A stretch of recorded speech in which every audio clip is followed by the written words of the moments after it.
Lennox Lewis walked away from boxing on his terms, and few in the sport can say the same. With Olympic gold and an undisputed heavyweight crown, Lewis cemented his place as one of the all-time greats.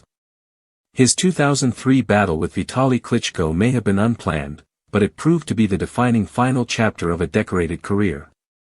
Taking the fight on just 10 days' notice, Lewis stepped in against the towering Ukrainian and won via 6th-round stoppage due to cuts, despite trailing on the scorecards at the time.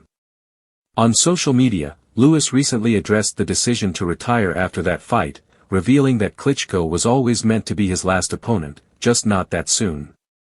"I took it on 10 days' notice," Lewis wrote.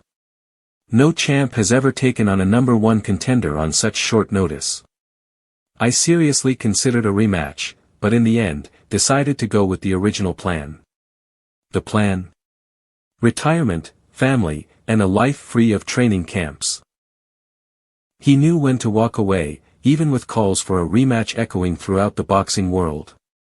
Lewis had already proven everything.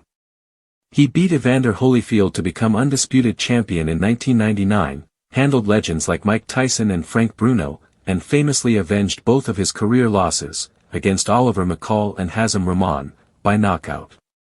And though some questioned his win over Klitschko, Lewis emphasized that Father Time was catching up, and the risk of overstaying was not worth the legacy already secured.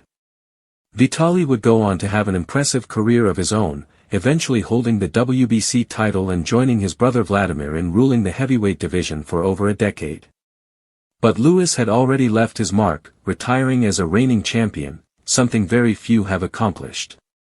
He remains the last undisputed heavyweight champion to walk away on top, unbeaten in rematches and unbroken by the sport. His final bow may have been improvised, but his legacy was never in doubt. Lennox Lewis didn't just win titles, he defined an era and left on a high, a lion to the end.